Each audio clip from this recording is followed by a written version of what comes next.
Hello everybody, welcome back to Doggo Card Reviews. We are here back again with another set review. This time we are doing Princess Connect ReDive. Who are these creatures? I'm glad you asked, Gavin, but before that we're going to go ahead and give a little disclaimer here. We have taken it upon ourselves to write these translations using our own knowledge of the Japanese language, as well as a few liberties in how we interpret card ability and name text, in order to get these done ahead of time, given that Bushiroad revealed the entire card list as of January 6, 2021. So the translations we write here will have some discrepancies when compared with those Heart of the Cards will provide after the release date of January 7, 2021 here in North America. Wait a second. I thought Hopsy would be on this shit. I don't know. Oh well. I don't know what they're up to sometimes. You know? No? No. Well, without further ado, we're going to go ahead and jump into it. We'll start with card number 1 here. We have the Hungry Pretty Girl Knight Pecorine. This is a level 0, cost 2,000 power. We will see these Landsol and guild traits pop up from time and time again. We'll pretty much see them like everywhere, to be honest. Anyway, when this card is placed from your hand onto the stage, she gets 1,500 power until the end of the turn, and she is a clean cut. Huh. When's the last time we've seen just the playing 3,500 ECB clean cut? It wasn't that long ago, was it? Because I know Ichiko was just the vanilla 3K. Yeah. Like, well, wasn't Shiki and Samurai Pockets Reflection Blue, like, she just gets, like, 1,000 power in, like, the one level until end of turn? No. You have to top check and reveal a guy. Right. If you don't, yeah, if you don't, she's. Yeah, there's that, But this is just conditionless. Hi guys, I'm the 3,500 for the turn. Right. Which means Now, she gets over most things. Well, without the level though, but how relevant is that? Very rarely. Fewer people are playing bombs nowadays, I think. I can't remember the last time I actually ran into a bomb. Can you? I mean, I'm trying to think back to, like, I ran to a couple during WGP season. Really now? Yeah. Huh. Because I'm trying to remember back, like, man, the last time I ran into a bomb was, what, 2018, I think? Damn, the entire year of 2019 is like, bombs. People play those? What's a bomb? What's a bomb? Like, literally, I'm not even joking, because people rarely play bombs here. Like, people just don't believe in the fair, a very fair card like a bomb. I mean, even in the form of an anti-chain, just go, well, what what's a bomb? about what about recurable bombs like fucking Style from Bang Dream? Nobody plays Bang Dream here. Oof. Nobody plays Bang Dream, like, this town is, well, they're kind of like Foring, honestly. It's like a miniature Foring. They don't really skill sets all that much. And the only real Bang Dream players were Andrew and myself, and neither one of us really play Bang Dream anymore, so... And even if we did, I don't think either one of us would play Sile, so... Yeah, the last time I ran into a regenerating bomb was a few years ago. And I think I was the one playing it. Well, so even. But yeah, anyway, I guess it's clear that in general, Pecorine did not need a fucking a plus level. No, Pecorine does not need a level. I mean, like, the Asuna clean cuts 3K by default. Like, this climbs over all the... Like, have you noticed that level 0s are just getting bulkier and bulkier and bulkier and bulkier? Well, Like, they've been bulky for a while, but it's more like this, Gavin. Back in early 2010s, we loved playing bulky level zeros. Then it prompted to use some bombs. Because we were like, I'm not gonna fuck with your 3500 or 4K or whatever the fuck you have in front of that. I mean, And then, like, people. then people shifted to like more of a bomb meta by the time you came in. And then around the time you came in 2016, there were more of these other profiles. You had like oversized chasers, oversized runners, etc. Okay, why the fuck is utility getting bulky? Yeah, utility becoming bulky is definitely more of a recent trend. Like, why are we seeing like almost conditionless 3K drop searchers? Crimson Demon Genius, one of the biggest offenders. Right. He's just 3,500 power for like no real reason on the first 2 turns of the game. 3K Vises. 3K Rizes. Like, what the fuck? Like 3,500, that fucking milk poor conditionless. Yeah, that's kind of wow. Like Earl of Lemongrab. Like, hello? Like, what happened to choosing between bulk and utility? Like, no wonder why people are packing like 22, 23 level zeros in their decks now. Because they actually can hold the fort. I mean, the majority of people just fucking check W nowadays. And it still gets you stuck. Sure, you open up a lane, but you're like, fuck it. You don't even care anymore. Like, I'm in my second deck. Let's go. Let's fucking go. Oh, holy shit. Swing at me with that directory. I dare you.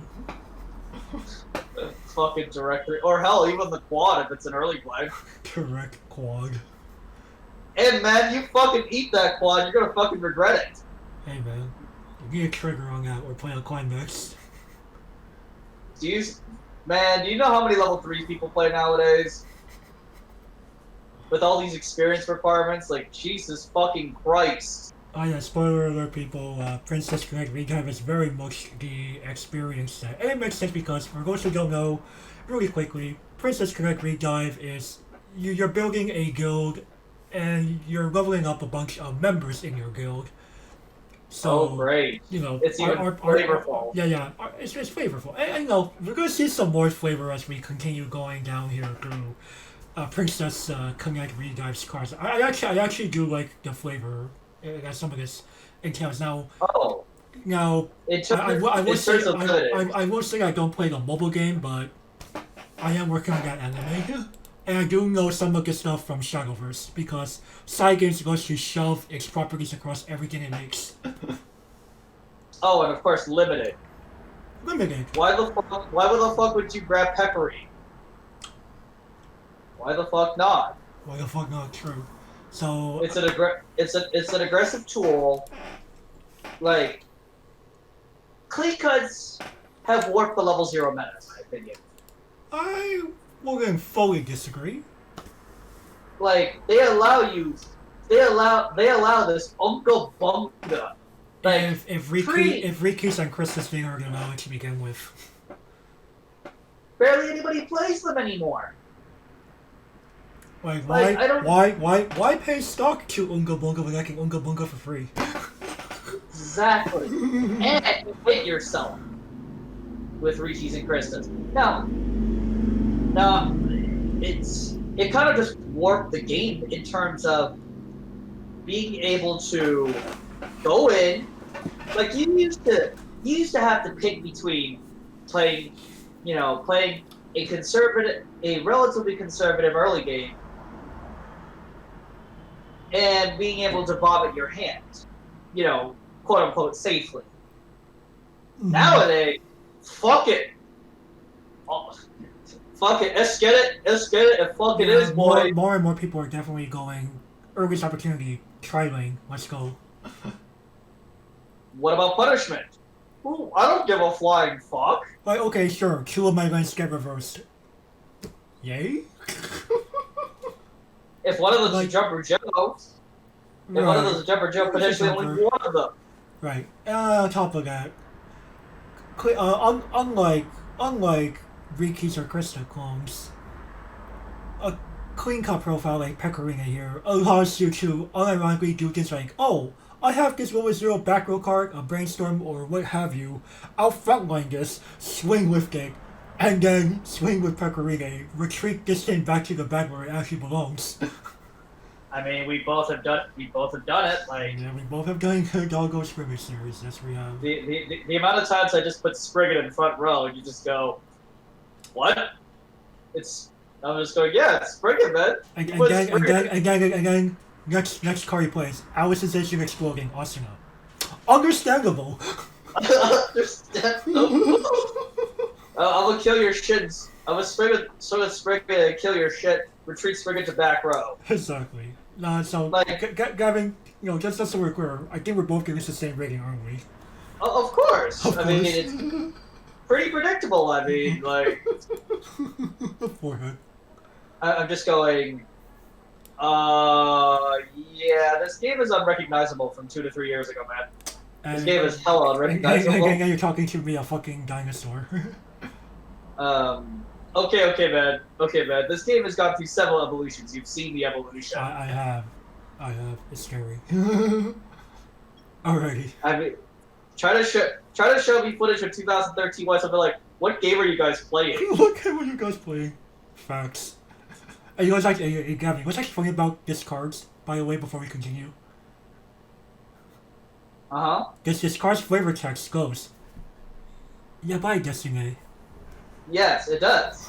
I know. That's how we describe the evolution of Weiss. Yeah, bye, Destiny. Alright, next. Alrighty. Okay, for someone's sake, Pecorino. 3/2, 9K. Landsol and kills. So this game's 500 for each of your Landsols. It's a heal. Oh great, not this joke again. When this card attacks, if you have Princess Strike, the choice trigger, in your climax area, and you have the XP 4 or higher, burn your opponent for 1, and you may pay the cost of empty your stock. Mm-hmm. If the number of stock you empty is at least 3 or 4, burn your opponent for 1 if it's 5 or higher. Deal 3. If it is lower than 3, nothing happens. Correct. Well, yeah, well is right. So, you get up to 2 instances of damage before you swinging with Soul. And Bushiro, as we said before, this trick's not funny. Cards should not be both defensive and offensive.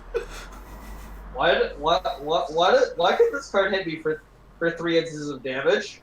Exactly. No, to be fair, at least it's only once per card, unless you're a fucking sack and you trigger a Gorillion fucking choice triggers.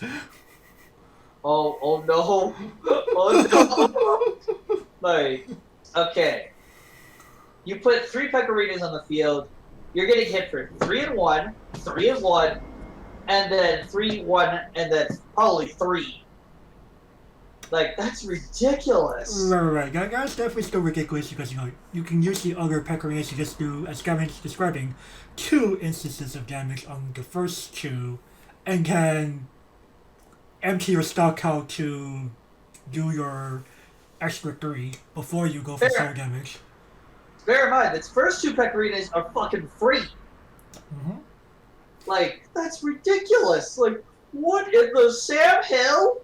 Right. Now, of course, burn ones, in general, they're not scary, but when you aggregate them across... We're talking 3 instances here, by the way. And they come right before a soul swing. That's like saying Darth Vader isn't scary, man. And we all know Darth Vader, you don't fuck around with that guy. Yeah, I was about to say, yeah, he'll force choke you to death. Right.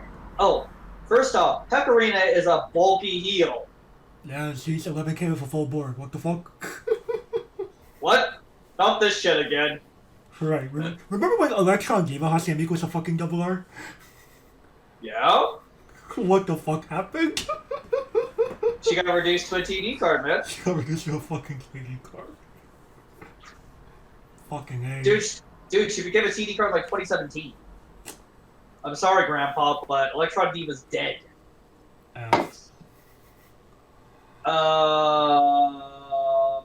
Yeah, Bushira, this joke is still not funny. Right. Like, No, what no. the If fuck? anything, I do like this sex climax flavors more than like other sex, because Princess Strike is actually like one of Pecorina's actual attack moves. Instead of just being something like the future once realized or something and Alabucha's section. What the fuck is that? It's the fact that, hey, we need to change the future. I get that, but you know, it just doesn't sound as amazing. It doesn't sound as awesome as going like, I play Climax card, Princess Strike. Hey, it's better than the Call of Adventure. I would argue Call of Adventure is more amazing to say than the future when the future was realized, or whatever the fuck it's called. I mean, like, comparing this to, say, Finn and Jake. Okay. Finn and Jake is 3 or 1 and then 2.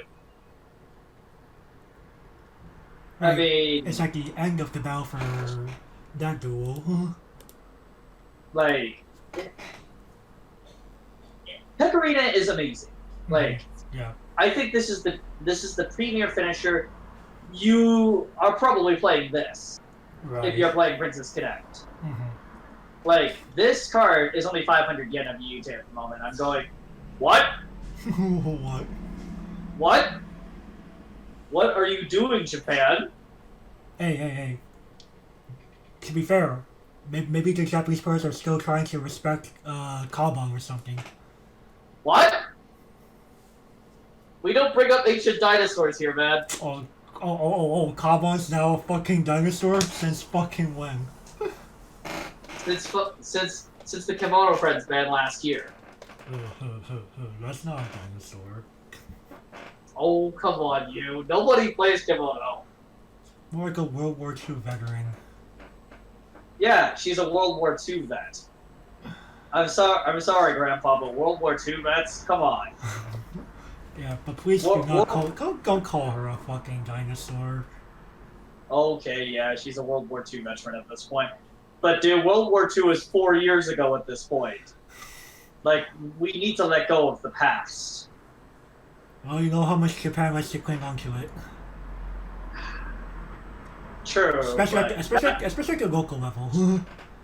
Well, past glories will get them nowhere in combat. I suppose not. But anyway, let's go on to the New Day talk. Holy shit! What are you doing? Of course. Remember, if you're cracking from just one booster box, you're probably only gonna find like one copy of this Climax. What is it? A Climax Rare, I'm guessing? It's a Climax Rare, yes. Imagine Princess Strike not being a fucking Climax Rare. Well, again, this is on your premier double rare. What do you expect? So yeah, you're able to actually find it. I mean, even again, bulky 11k healer, steal it from someone else who already got their fucking Princess Strike.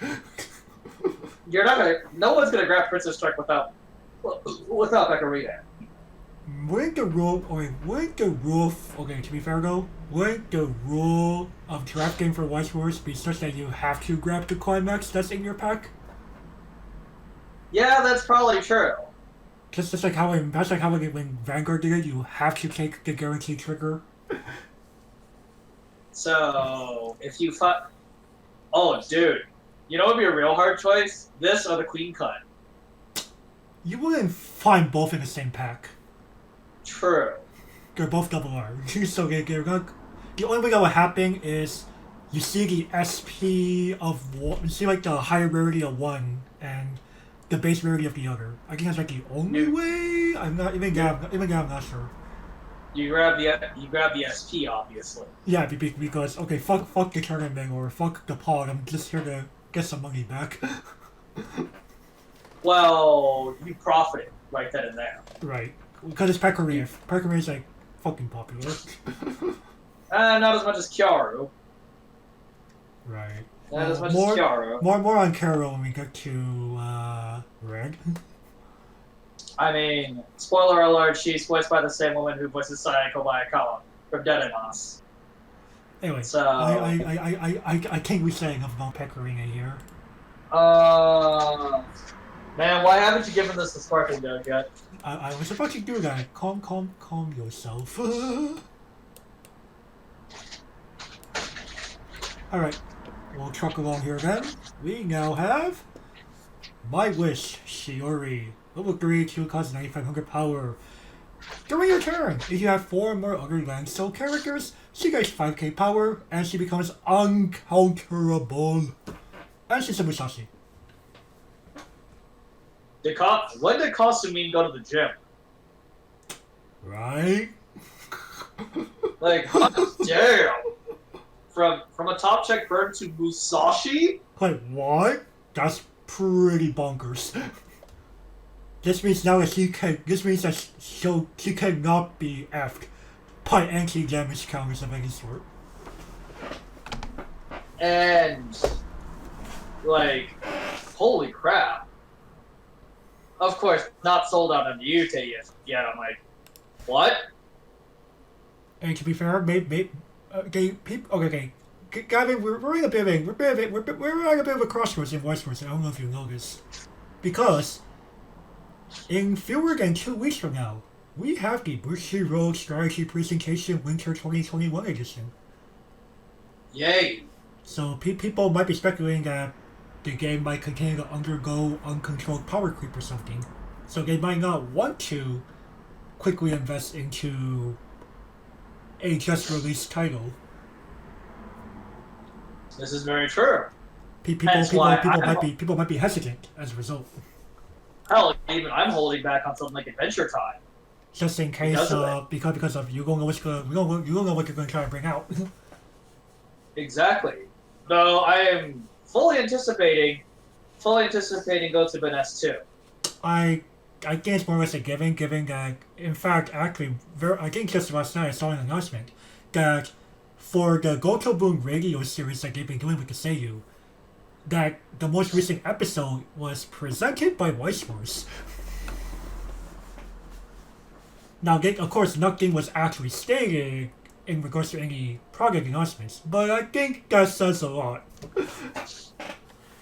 I mean, the show is popular, dude. The show is popular, and Bushiroad wants to capitalize on it. I mean, like, set 1 sold absurdly well, despite being, well,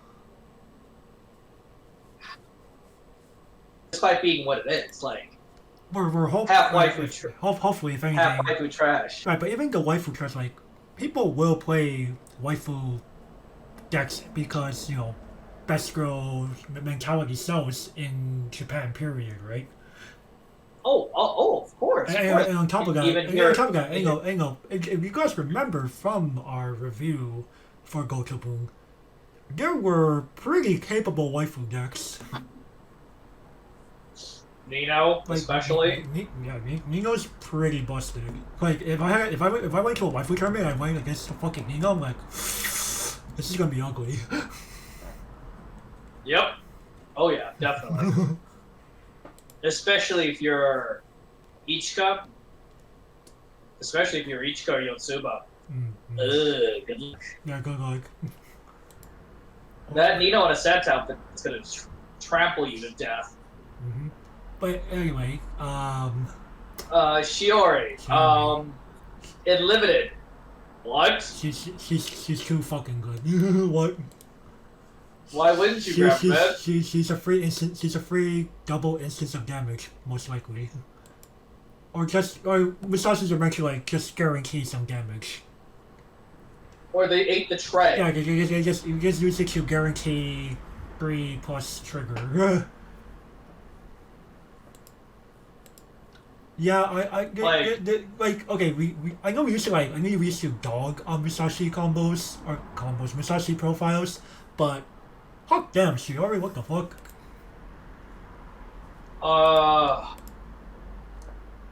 Yeah. We sparkle dogging 3 in a row, aren't we? Yeah, we're Sparkling Dog 3 in a row. Yeah. Holy crap, this card's too good. Cards are too good. Cards Off. waits. Like, what the fuck? Like, oh my goodness. This game. This product. But it's more of this game. Like, what the fuck? Right. Even I'm starting to become like, what the fuck? Even I'm starting to become disillusioned with how powerful cards are now. And Gavin came into the game much later than I did. Oh my god. Alright, next. Girly Power Remo, 101k. Landsol and Guild. When this is a battlefield, choose one Metamor Apple Rema in your grave and put it face up underneath this as a marker. Let's see here. Startup, choose one Metamor Apple among this card's markers. Exchange position with this card, and this card gains opponent ability until the end of your opponent's next turn. At the end of your opponent's turn, choose one Girly Power Arena among these cards and exchange marker positions. Right. Again, we'll have to go over Metamor Apple Rima here. So, she's a 2-1 AK. Continuous, if she's in your front row center slot and has a marker underneath her, she gets 2,000 power for each of your Landsol characters in the back row. So, 2-1-12k? Yeah. So, alright. Flavor reasons, so she's able to transform between this like llama looking or alpaca looking thing into like a normal, almost normal human girl with some animal features because of an apple that lost her transform. Okay, hence Metamor Apple. It's weird. It is weird. So you get to cheat out this. It's actually, if I think about it, it's definitely weird. Like you get like this 2-1 AK as early as you have your full back row 2-1 12k at fucking level 1 for a turn. So basically, she turns into a giant assassin, and then she turns into this reversal target. Yeah. What the fuck? What the fuck is definitely right. We went from 3 Sparkling Doges to this. I don't think this deserves niche. This ability to self-multiply. That's for the package, isn't it? Give it the double. This already deserves the double. Guys, I gotta undo 3 Sparkly Doges somehow. In a row. In a fucking row. I'm oofing it only once. I don't think we need to be this cruel yet. What? Does it deserve the double oof? No, very few cards deserve a double oof to me, and you know it. Hey man, you gave the ugly Jake.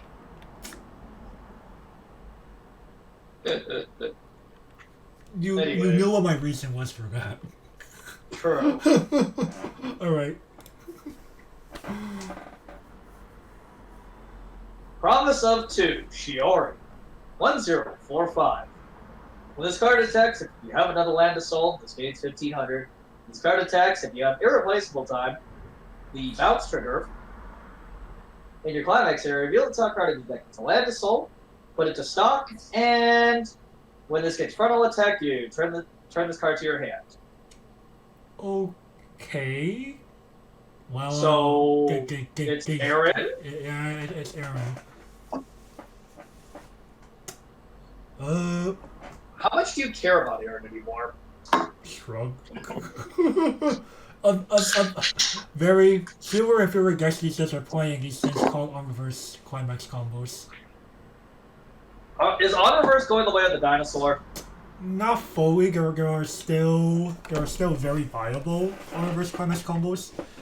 More on that in possibly the future. But before I go too far in there, like more and more people want to be able to do things without. More and more people that play this game want to do things without having to worry about what their opponent's going to do. Let's face it. I mean, is the player base basically doesn't want to have interactions, Right. which They kind just of want makes me sigh. they just want to go make board, attack, get advantage, pass turn, kind of game. It kind of makes me sad. I'm like, what? Like, guys, can we go back to the days where we were actually trying to respect what we did as players? Like, whatever happened to Shimakaze, or even Mekon combos? Right. Like, remember those days, I man? do remember those days. Like, hell, I thought Chica Bomb combo was unfair at first. It felt unfair if you were able to capitalize on someone staggering over zero board. And just becomes a level 1 bomb on the opponent's turn. You're just like, let's get it. Let's fucking get it, boys. But Like that was pretty bonkers. and then they printed Aaron in 2017. I was just like, fuck that combo.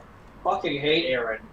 Yeah, I mean, okay. If anything, at least Bushiro has acknowledged that Aaron itself was a clear way not to do this sort of combo, and they started making things like Rider Black and Alice instead.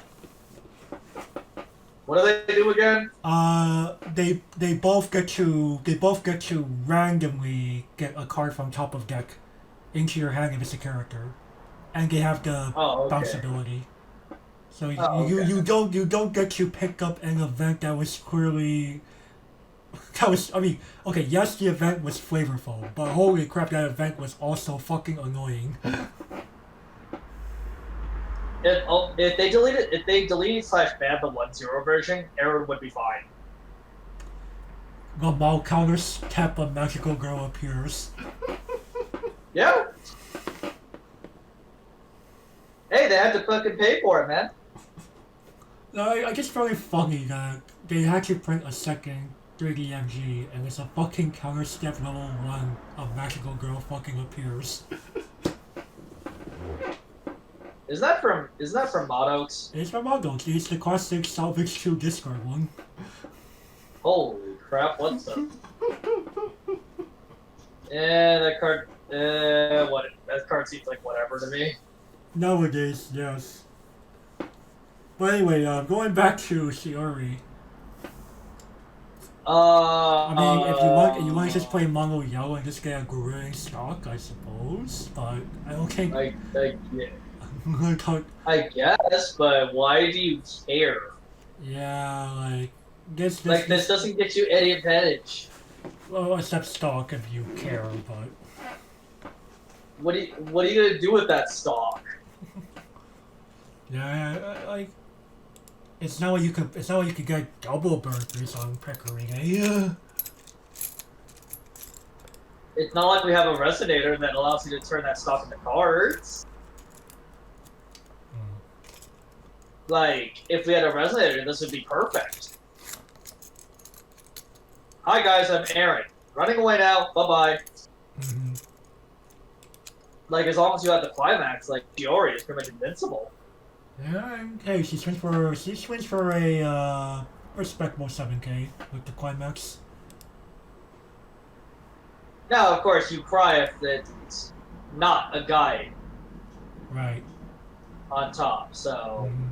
But again, as is, I'm just going, Shiori, no? Yeah, no, like, I would say I don't think it deserves to be oofed in any meaningful way. That'd be no, cruel. no. Okay, then limited really quick. Limited, no. Oh yeah, by the way, obviously, no one the transforming girl. I'm just going. In limited, no. Why would I play this?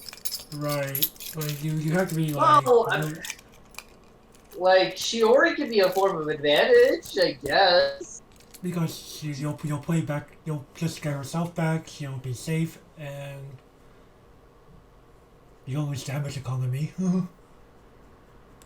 Right, but That's it. By the way, people still have to be reminded to this day, Gavin, for some reason, like people who like don't play this, especially people who don't play this game frequently, or they don't see the Aaron type of profile enough for some reason, they have to be reminded that the attack is still a frontal attack, therefore no soul change, and there is still a counter step. You swing. Okay. Basic way to think about Aaron. You're on the offense of the climax. You swing for 2. Aaron goes back to head, and they can still 3D MG in response. Right. Like, that's pretty basic, dude. Well, again, some people may not get exposed to these decks for some reason. Do they play English? Maybe they, well, it could be like play English, but like no anchor locals owns AOT or something. I find that hard to believe. Or the person that owns AOT is like, I'm sick of playing AOT. Or they just don't go locals often enough to run into that guy. I mean, I don't go to locals. Like, I pretty much don't go to locals, yet I know how Aaron works. But then again, I'm a veteran at this point, so... Right. Well, I don't know about you, Gavin, but I'm gonna go ahead and proceed to give it the niche. Yeah, give this the need. Give this the awkward doge. I'm just going awkward. Mm-hmm. I'm just going, no, I can't oof this. I really can't. Like, this combo isn't god-awful, but there's just no place for this in today's meta. Right. Well, I go. Pre-call on a budget. Yeah, I think I'd rather Shimakaze combo from the TD. Oh, true. And it's not a choice. It's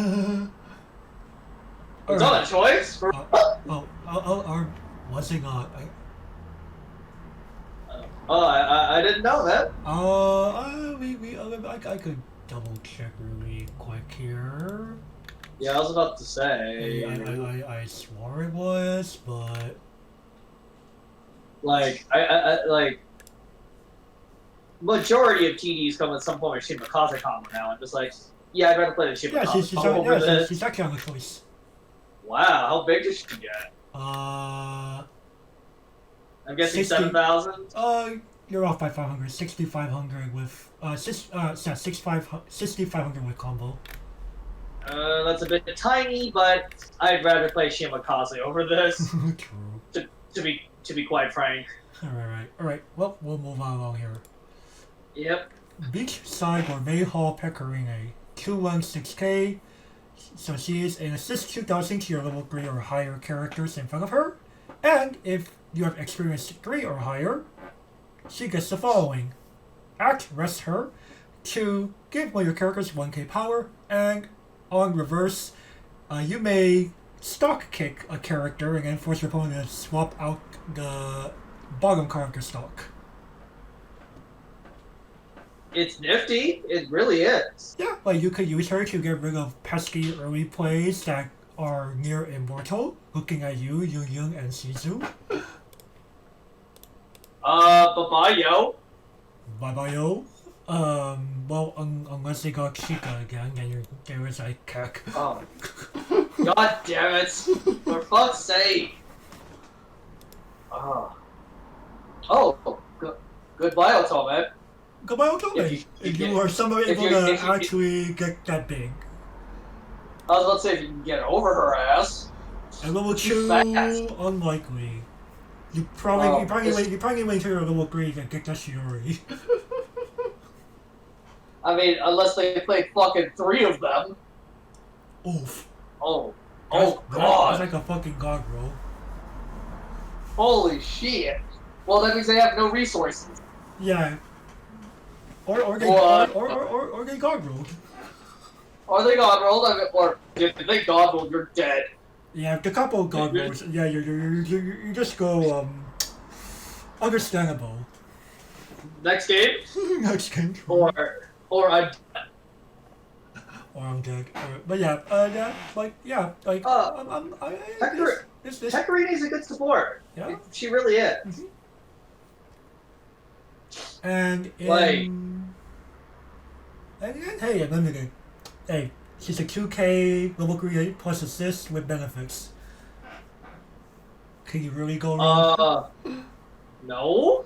But the people be like, but EXP3, Oh, even in limited, that's not. you knew what you're getting into when you chose to draft, or you should know you're getting into when you were going to draft this. But you know, some people want to go in with surprised looks on their faces. But you know, once you start seeing experience keyword pop up, it should be a pretty clear sign that you need to start making your draft deck a little differently than you would normally. It's a pretty. The majority of people that play limited, or that would play limited in this game, have done their homework. Like, you pretty much have to assume the same type of players that would play Weiss Limited play Limited in Magic. Like, you're going to assume that. But Gavin. I'm pretty sure the majority of people that play Limited in Magic, most of them do not do their research beforehand. Because they're just there for a Friday night draft with the buddies. Depends on the crowd. I would argue the majority of players who participate in draft are not actively researching cards. Not in this town, man. The sweat is always real. Like really, you really don't have like, you know, the couple with like maybe one sided couple actually does their research, but everyone's just kind of being dragged along just to have some fun playing cards. Nope. Or you know, or the family of people that all play Magic casually. No, brah. The sweat is always real. For fucks. Okay. and like, but the majority of people in this game, like, I assume you've done your research. I assume you know what you're doing. Like, in this game, ooh, yeah, I would assume you know what you're doing. The shop calls Princess Connect Draft. Who wants in? I'm like, yeah. You'd be surprised, some people have to learn things in Weiss Schwarz the hard way. I see, but can you blame me for my stance? Okay, on the one hand I don't, on the other hand I think you're also speaking highly of the Guru community as a whole. Okay. You're used to the competitive side of the community, for sure. I'm used to people sweating. Right, whereas, like, even you talking at the WGP regional level, a lot of people that play are just playing just to be like, you know what, it's a game to play Weiss Schwarz, and more people are coming from, like, outside of our local area. Let's try to have some fun. As opposed to, I need my fucking welcome to Rochester, New York. That room is a bloody gym. I mean, that plushie rack might as well be a rack of dumbbells. Oh no. Like, you might as well replace a lot of the shelves with exercise equipment. Boy. I mean, dude, people will spend hundreds of dollars to go to that shop. They do, and if they get that, they're trying to play to win. Most likely. Oh yeah. Most likely. Not all of them, of course. I'd say 90% of them are there to sweat. You know, my ass is there to sweat. Yeah, for sure. But anyways, Pecorine. Back to Pecorine. In Limited? Yeah, why not? It's a great support. Mm-hmm. Yep, I think overall this is very much a playable card. Yeah, playable. Easy 1 or 2 off. Easiest tech choice of your life. I mean, literally, this could also act as an anti-change as well. Kinda. Question mark. Well, you can use it with your 2-1 level 3 killers. Love out. Let's go, boys. Alright. Let's truck along here again. Loves eating Pecorino. 2-1-7K. If you have 4 or more Landsol, this gains -1 level in hand, so it becomes a 1-1. Climax combo, experience. Put 1 daily life at the Gourmet Hall. More bounce triggers? More bounce Damn! triggers. So you basically sacrifice at the end of this card's attack. If the sum of if you have EXP2 or higher, and you have 4 or more Landsol, damn. If you do, choose up to 2 in any combination of loves eating pecorine, or for someone else's sake, pecorine 002, the finisher. In your grave, add them to hand and put the top part of your deck in the stock. Alright, let's try to break this down. Try to break this card down. So you could pop her down early level 1 with a near full board, and easy. Yep, and because the climax is continuous, you most likely want to attack with her last, so that you still have the 1k one on your other lanes. So I can either grab this card or I can grab the finisher. Right. At least this is a +2. Yeah. Of course. Very limited selection. Very limited selection, and you're only getting one of these off the turn because of the way it works. They've been trying to make more of these yeet the climax to plus more than 1 combos recently on these level 2 ones. Have you noticed that? Yes, I have. To be honest, I really don't like these combos that much because, like, I understand what they're trying to do. Like, this is guaranteed advantage. Mm-hmm. But at the same time, I just go... It's an advantage that Okay. you want that early. Like, extra copies of this don't really sound that great to have. And why would I want extra 1-1? Right, and why do you need level 3s at fucking level 1? Well, you could argue that if you're like late level 1, okay, Becker, grabbing the finisher wouldn't be that bad of an idea. Sure. But that's 2 dead cards in your hand immediately. Right, and that's kind of a problem with the game sometimes. Like, you need to maintain a good steady tempo.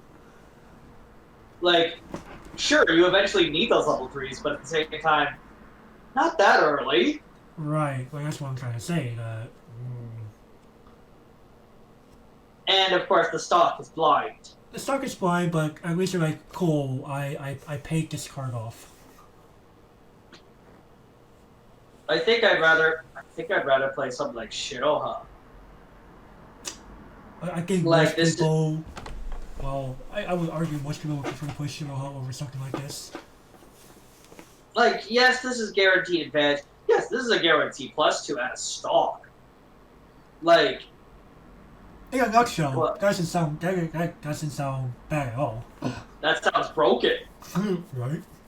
But the problem is, the pluses you're getting are like, one of them, you have to pay a stock to do it again, so you mitigate your stock gain as a result. Or you get these level 3s that you probably don't get to play unless you got fucking rushed and you're just like... Those level 3s won't matter at that point. Yeah. You're just like, my opponent's not at level 2 yet, and they rush me to 3. Like, I just go scratching my head. Why isn't the Science Bay combo? There's a reason why they haven't remake that. Oh, come on. Science Bay is not... Actually, no, Science Bay is pretty broken. How much gonna be like? Okay, sure, she's an extreme risk. You don't give a flying fuck. Okay, is Rio really a risky card in general? The fact that you have... Assemble 3 cards the minimum. pieces. Yeah. Well, The pieces in more, gyms. okay. High floor, yes. But then you re-Rio like the 2 when you're just like, bro. Her floor is abysmal, but her ceiling, holy shit! Mm-hmm. Like, casually swings for 5 digits easy. casually swings for 5 digits easy, gets you a +2. Like, and is somewhat selective. Like, Jesus. Right. Oh, again, there's a reason why. I mean, We will know is that games made in such like Albuta set 2 will most likely not repeat themselves for any time soon. they reprinted a Gib Shoko. Again, when I say won't be seeing them again anytime soon, I mean like in that form. True. Like that set is still very powerful. Right. It's honestly one of the most underrated products of that year, I'd argue. I Because mean, a lot of people give it to like tier B or C or something, and I'm like, what are you talking about? But anyways, back to Peccary.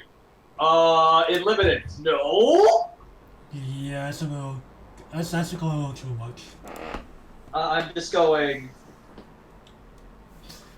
And yes, people, it's clear that Peccary loves to eat. Like, she really, yeah, she wants to eat. She's hungry like almost all the fucking time. She makes me look like Tiny Tim. God damn. And I can stuff my face. Yeah, if and when I get to like eat like all you can eat with Gavin, I will probably be amazed. This man will probably throw up. Oh, he thinks it's gonna be that bad. Okay. But as of today, you are no longer my master. Holy shit. Give it the double. I really don't like this combo. I'll refrain from doubling. I'm just going, okay, this card is too restrictive. This card's too restrictive. Like, I'm sorry. Even for a quote-unquote 3+2, no. Just no. Stay away. Oof. Alright, moving along here. Good luck song Rima 001K. Continuous. If the number of cards in your hand is 5 or higher, she gets level +1, 2500 power, and the following ability, the character facing her cannot side attack. And, also, at the beginning of your opponent's attack phase, choose one character in your front row center slot and discard, exchange their positions, and stand them. If you do not exchange positions, you may simply move her to your empty front row center slot. What the actual fuck? What? Yeah, it was a little convoluted. But okay. She'll basically escape to the front row center slot one way or another. Right. While most likely being a 3500 level 1 where your opponent cannot side the damn card. Why would you want... I mean, dude, if they side the damn thing, that's minus... it's a -1 anyway, so they basically do 0 damage unless they trigger.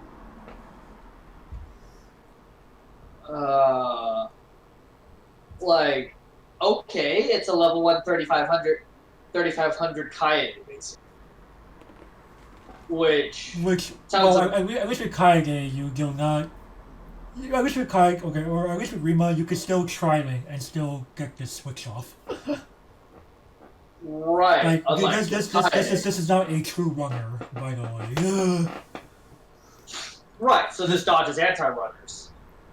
Who the fuck still plays anti-runners? Well, technically, you have to take the second sentence of that old ability into play, then you're fucked by anti-runner. Oh. Because the second sentence specifically says the word move. Oh shit, you're right.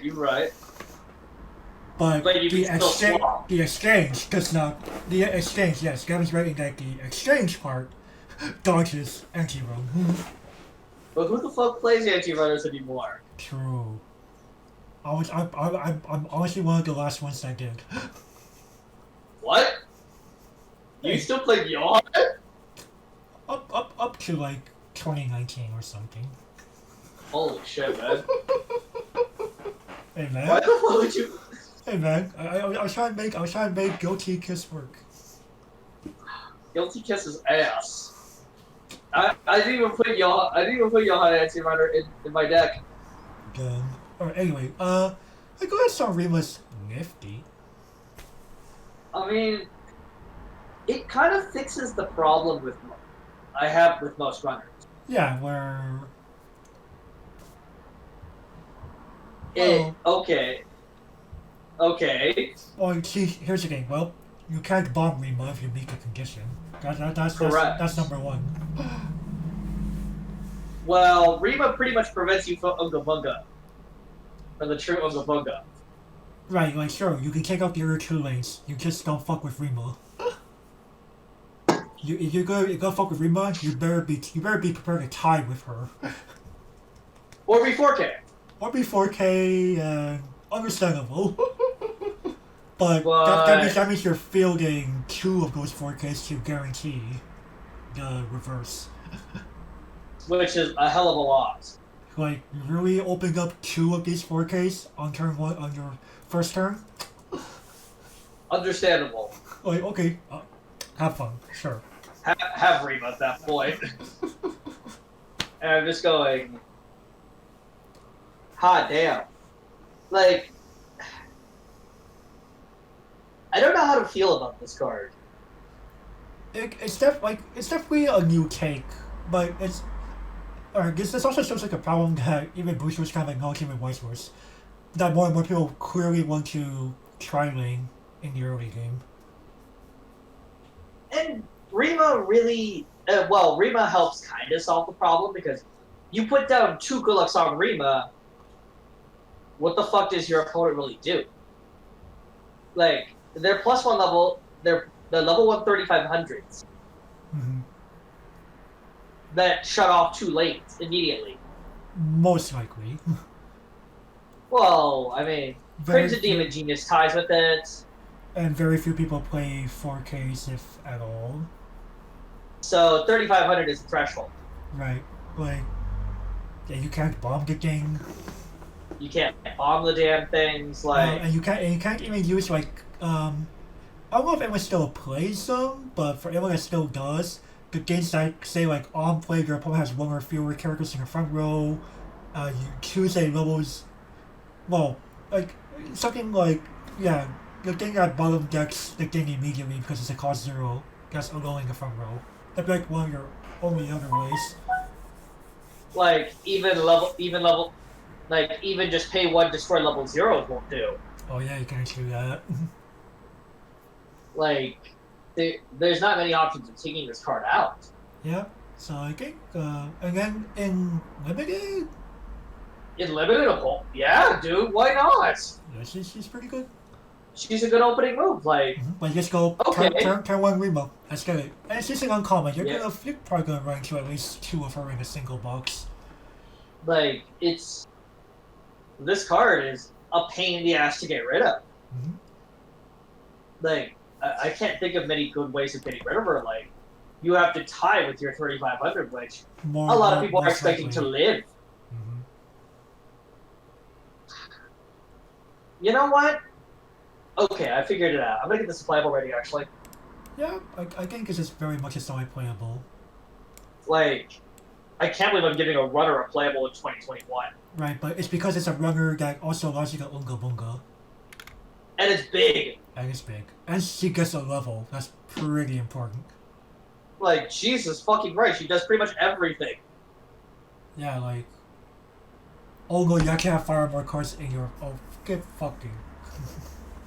Oh, come on, play 2 Rima down. Yeah. Boom, I locked down 2 lanes. Alrighty, next. Mm-hmm. Dr. Mitsuki. 001K. Landsol and Guild. Yes, she's a frontal 5, and, pay 1, sacrifice this. Oh boy, when your other Landsol character dies, if this is your backer, you can pay the cost if you do. Place it onto the previous slot on the board as tapped, and it gains 3,000 power. Hey look, it's Capture Stance card, guys. Until the end of the next turn. Oh, next turn. Oh, yeah. Even better. Right, now it is a stock to do that. But at the same time, like, it grows. You give this character a very heaping chunk of power. So it's probably gonna live the cycle, dude. Most likely, yeah.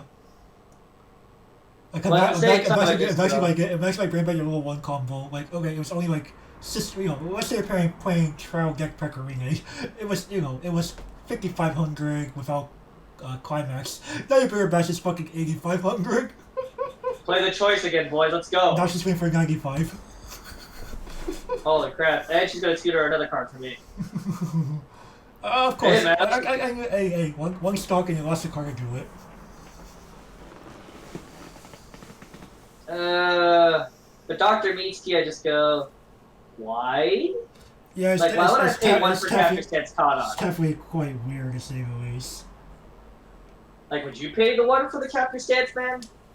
Most likely not. Like, if I'm trying to play if I'm trying to play big, I just go and play standby or something.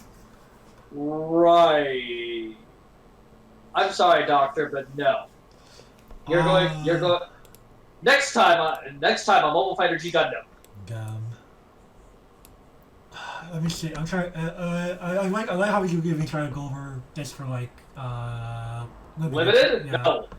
No. Hey man, when boarding limited. Right, but I don't want to pay for it.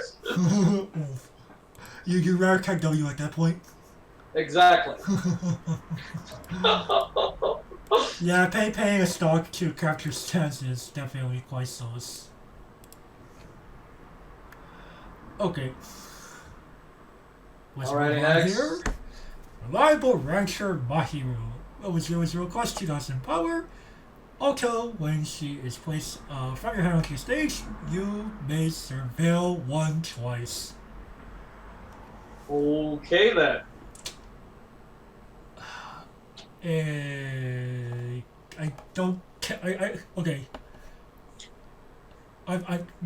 This reminds me of like that fucking 1-0 Kurumi from Daily Life, where like if she goes to a different zone period, you surveil or something.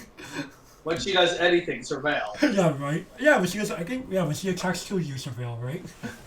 Yep. Yeah, it's like they're really trying to push this.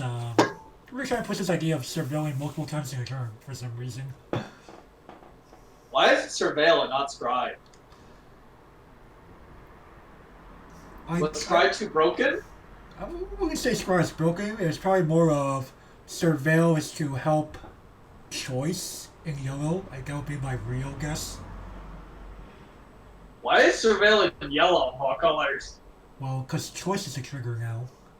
I guess. Because choice, you would think yellow is more known for searching than salvaging in a nutshell, but no. With the fact that choice was introduced in Bang Dream Volume 2, that definitely changed things. Yeah, was it given the Hello Happy World? It was given the Hello Happy World, yes. If I remember correctly, the Newfangled Bokoro combo is choice. Yep, that is a choice. Oh, okay. Okay, so I'm not remembering correctly. That was the first choice combo ever made. Wow. But back to Mahiru here. She's actually not bad. She's not bad, yeah. She's great and limited. Yeah, just to exit your first deck a little quicker. Could matter. It's just like or guarantee a trigger, or guarantee something for a top check card you play. I just go, She definitely has her uses if you know what you're doing. It constructed the, I think there are better cards. There are definitely better cards. I think that's a playable minus, honestly. I'm gonna actually argue the niche here, just because you have to kind of be doing something very specific to take advantage of I this give card. it the playable minus mostly for limited. That's fair. Yeah, limited you find more use, because you're probably playing cards that probably need to top check or something. More likely there. Most likely. Yeah. Alright. We'll go ahead and move on. Slacking Daughter, V. 1/1/1/1K. It's a 2K counter that's costed, And it's a refund.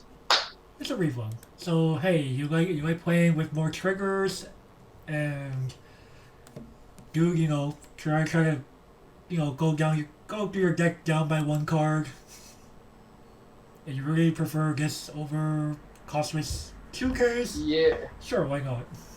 Well, why not just play the free one, man? Some people want high trigger counts. Hey, it matters for choice. Yeah, it does matter for choice. It really does. Because you cannot get back a costless counter with choice. But you can get this back. True, but that's such. Why wouldn't I just play Lord Borden counters at that point? Hey man, level 1 Borden counters also have a trigger. They do. But hey, hashtag 500 power matters. This is not even 500 power more, dude. Borden counters are 2K. No, they're 1500. What? Level 1? Yeah, dude, they're 2K, man. No, I swear they were 1500. No, they're 2K. Okay, well, 1500. Go look at the one in South Danny, man. Definitely, I swore it was mother. Alright, we're actually doing this. Hold on, people. I fucking swore that it was. I tried to find sort of online somewhere here. I'm not seeing it. That's strange.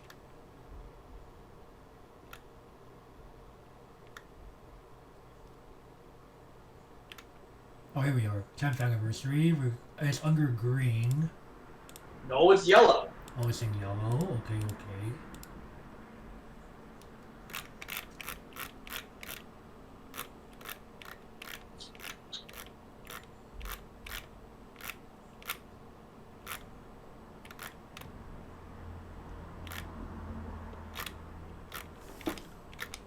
Are you sure it was in yellow? Mm-hmm. Oh, I see it now.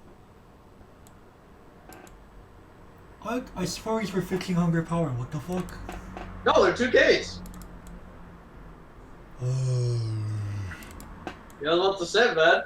Borden counters are 2K. No, I'm just confused because I swore the level 2 versions were 500 under. No, they're 2500. Yeah, 2500. Vanilla backup is 3K in Level 2. So I assume the same logic was going to apply, but I guess the new vanilla is 2500 in level 1. Correct. Okay. And they also have a trigger on them. They do. Oh, well, I mean, Actually, it makes sense. Actually, no. Dwarf Shotgun wants more triggers. That deck definitely wants more triggers. That deck is hungry for triggers. For a different reason. I mean, I'm talking more in the context of pre-Kone here. True. Man, why couldn't they print Dwarf Shotgun in this set? Oh, come on. You know if Dwarf Shotgun was cheaper, people will play that card. But I don't think you want to be seeing more Dwarf Shotguns. No one does. But I'm just going... Ugh. Give this the niche. Ugh. I just play the costless 2K, to be honest. In a nutshell, yeah. And in limited, again, if you could find that costless 2K, get that over this. It should be the same limit of uncommon. Okay, they're both like, I was gonna say, isn't the costless 2K a rare? It should be a common. I mean, uncommon. We'll double check when we actually get to it in that color. Okay. All right, and Ray actually a bit of a slacker. She has she feels lazy a lot of the time. Oh yeah. Just adding a little quick flavor there. All right, moving along. Strange Nurse Nanaka, 211K 1500 power. She's a level 2 backup with the extra ability of milling the top X cards from the top of your deck to the waiting room, where essence is the number of your Landsol characters. The amount of times I would want to mill my own deck, especially this late in the game, pales in compared to the amount I want to mill my opponent's deck. Right, like, if only it was more like that Ruby backup. And I know which one you're talking about too. Right. Apparently, there's no detriment in terms of counter strength for milling your own deck. And same with knowing the opponent's deck, they're both 3k. So, I mean... Well, because the idea is that milling is, in a nutshell, milling's random. It is random. Like, anyone who tells you otherwise, well, is wrong, because it is random. For the most part, it's random. For the most part, Yeah. And then just go, why? Like, unless I'm completely out of climaxes, I don't want to mill. Right. I generally don't want to mill, and it's forced. If I play this card, period, I have to mill. Correcto. Which makes me go, no. I'd rather just play something else. Right. Then it comes to limited. That's also a bit of a question mark. Why would I do this even in limited? Your deck is even smaller in limited. Well, maybe, depending on what kind of rules you play by. I don't know if we even truly. I think we need to do a scrapple on. We gotta do a scrapple on DraftKings shit. A primer on limited, guys. Gosh darn it. Oh come on, dude. You know it's good content. Alright, but I think all in all, I think I can give this card nothing higher than this. Let's get things started. Got the final set. Ready, Oh, go! Shit. Playing a mill backup gets fucking oofed. Oh well. Oh, I mean, dude, the amount of situations where I can count the amount of situations I would want to know my own deck on one hand. Oof. I mean, like, that does deserve oof, doesn't it? Eh, not to me. Alrighty, next. Fierce Battle at Targum Village. Hey, 00500. Your other character in front middle center slot gets 1,000. Pitch a card and salvage a Landsol. And sacking herself. Yeah, so she's kind of like your little ram bomb thing in ReZero. It makes that runner a 4/5. Forehead. Now it's truly invincible. True. And hey, at any time in the game, you can without paying stock, yeet her and one card and get anything you want from your bin. But that's the more useful ability, to be honest. Oh, of course. But the Remnant... And limited, oh. Well, fairly useful. Yeah, pretty useful. Selectivity is not something that you're going to be used to in limited. What's the selectivity you speak of? Exactly.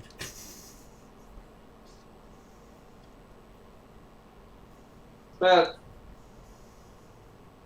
one of the key things that you're gonna have to do is basically pick. Well, it allows you to also pitch any card from your hand. Right. So, I don't know. Excess climaxes. Yeah, you know your fourth choice.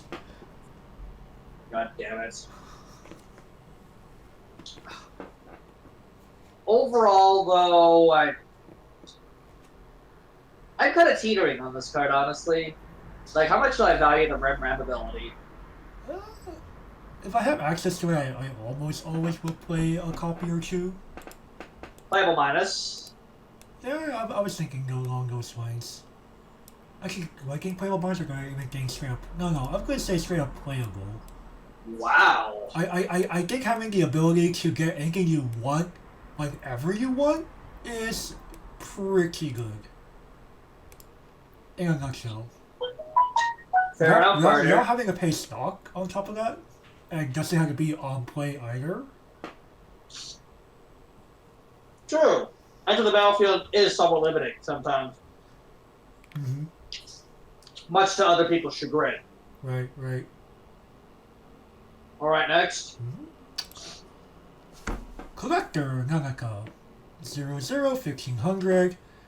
On play, you may pay 1. If you do, you may exchange a card in your hand and your level area. And when she attacks, give one of your Landsol characters plus 1500 power. Why the fuck is the first ability costed? Because in general, your level area should not be messed around with. Imagine being able to like fuck around with your own experience in an RPG. Like, I don't want my experience points to go to my defense stat anymore. I want them to go to my ranged attack stat or something. But at the same time, I'm just going, what? Okay, in other sets, we could exchange cards in our level zone with cards in the graveyard for free. Okay. Well, Gavin, the reason why it's costed is because you're getting it into you're getting something from your level area to your hand. True, but that's so limiting. It's limiting, but the idea is that obviously you choose to play a card like this, you're obviously going to like, purposely determine your level area set up differently. I guess, I guess at the end of the game you could just hey, for example, say you want to grab your finisher. Yeah, well, you're like, cool. I have two for someone's sake pecorine. My third is currently in my level area, and you have no other access to it elsewhere, because I guess one is stuck in your stock. I guess. Like, hey. But at the same time, you could hear the disgust in my voice for this card. Right. And when this card attacks... And usually, if you get something into your hand, there's some kind of extra cost to it. Okay, fair enough. Because at least with the waiting room and level area, nothing's really changing in terms of what you have access to, in a nutshell. True. For immediate play, you have to follow up with a drop salvager or something at that point. True, it does not change your hand. It does change, however, what colors you have access to. Debatably. Depends on what you swap. Right. Well, you could swap same color, or heck, you could purposely do it. You could purposely play like one card of one color, then swap it out for another color, and be cheeky, have access to more than that one color. Hey man, rainbow. Yeah, rainbow. Like, hey, you're at 1-0. You have access to only red at first. Okay, play your level 1 red card, then swap out for yellow, then go to town. Exactly. So, and when this card attacks, get 1500. I'm just like, who cares about that sentence? Like, you're really playing this card for the first ability. And in limited, you probably don't need this. In limited, who cares? Right. You're not going to have much experience in limited to begin with. Right. Unless you manage to grab Pepperitas. Right. Collector Nanaka... I'm going to have to niche this. That's fair. You convinced me to get out of oof. Okay. Yeah, I got the advice for myself. Yeah, I think this is probably the fairest rating I can give it. I was about to teeter on playable minus for a moment. But that might be too generous. That might be too generous, and oof is too harsh. Yeah, obviously, when I was speaking about the card, there was no way I was oofing the thing. True. Alright. Yeah, I actually do like the flavor text is like right above the in big letters collector. Oh, of course. I just thought that was nice. Right. Next. Lovely Cuisine, 80 002K. Well, this enters the battlefield, this gains 3K for the to the turn. No? Hey. If you're really desperate to get over something bulky, I guess you have an answer. Why would I play this trash? True. Like, I can't believe we went from 2,500 on play plus 15 to this shit. hey guys, I'm a 5K. Hiya! Oh yeah, indeed. What? No? Why would we do it? No. Right.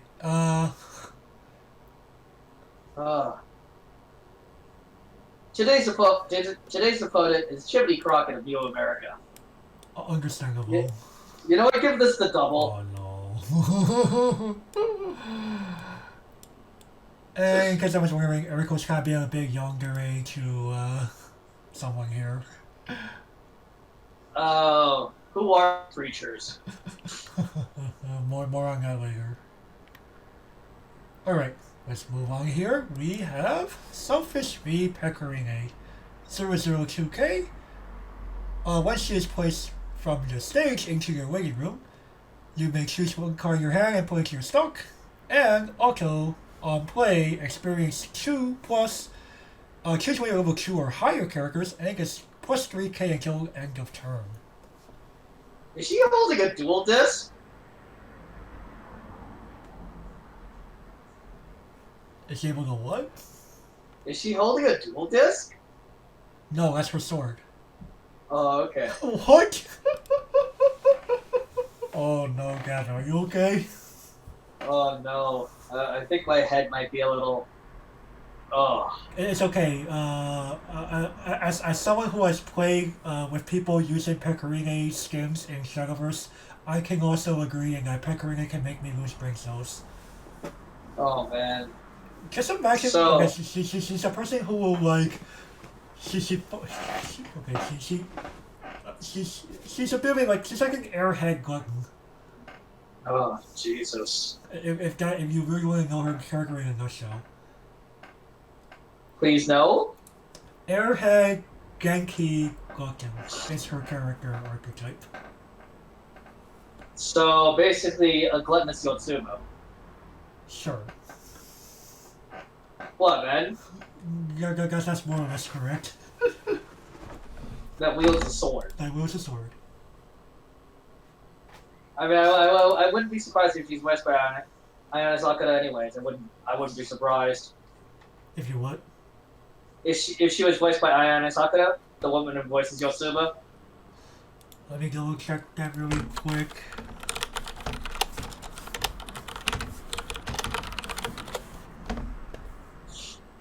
She is voiced by none other than Mao.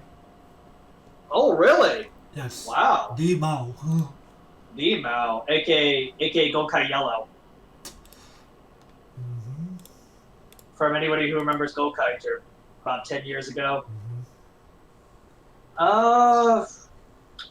You know what? Okay, so Also, back to the card stuff. on Death Priest keys with a 3k buff to a level 2 plus card. On Death Priest Cheese, it gives you more time to decide whether or not you want to do it or not. Yeah, it's nifty. It is quite nifty. Though, if you trigger a choice during her combat, They're like understandable. you probably don't want to cheese at that point. Right. Yeah. I mean, of course, depends on where your next 2 turns are gonna go. Or unless you're desperate for stock. Right. Like, if you're desperate for stock, sure. Yeah, and sometimes you are. You just have to admit that. Second ability though. Ooh. That 3K boost. That 3k buff. Oh boy, that's quite a bit, man. Like, that's a nice boost. There it is. And hey, sometimes you just need a win board. However, it is level 2 and higher, so you're mostly giving it to an early player, or some form of level 3. Yeah. Because what's a level 2 at this point? Unfortunate. Yes, we are discussing the level 2 problem eventually. Alright. Well, you were saying something? I don't know, I was just gonna be like, yeah, we're on the limited. Hey, Unlimited! hey, we should get win board. Why? But the priest cheese part? Do you care? You probably don't need it in limited. Like, how much stock are you really consuming in limited? Exactly. I mean, like, at least this is a common too, so you'll be able to find it pretty easily. Yeah. Overall, This is pretty nifty. I can't even give it a playable minus. yeah, same honestly. Like, It's the combination of the two abilities. Like, it's worth considering, at the very least. majority of people probably will ignore the priest cheats part. Mm-hmm. Majority of people will probably ignore it because, hey, it drains my hand. I'm like, yeah, who cares? You'll get it back later. Eventually. If you know what you're doing in this game. Yep. Next. Right. One-Eyed Devil meets Scheme 1-0, 4K. What is it? Just a battlefield that skates X, power X, where X is 500 times your Landsol. Auto, tap one of your guys when this is a battlefield. You may pay the cost if you do. Choose a card in your level area. Choose a card in your grave. Exchange them and choose one of your guys. Get them 500 for the power for the turn. So, remember Yui and Shoko? Yep. It's kind of like doing that. But I have to tap one of my guys.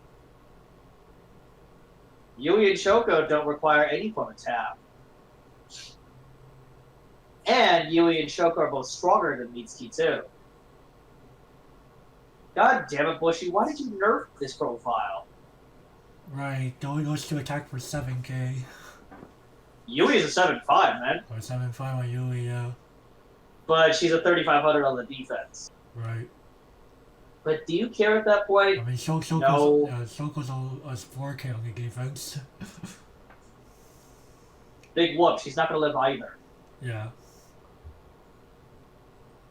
Mitsuki... You sure you didn't rest, by the way? Huh? You said they don't rest? They just exchange. Yeah, they just exchange. They don't even tap. Yeah, Like- they're trying to make it more fair here. We're right. What was unfair about Yui or Shoko? Like, this is 6,500. By default, this can become a 7K. So this can tie Shoko.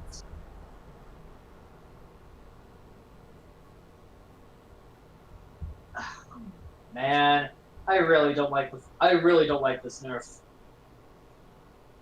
I really don't. Damn.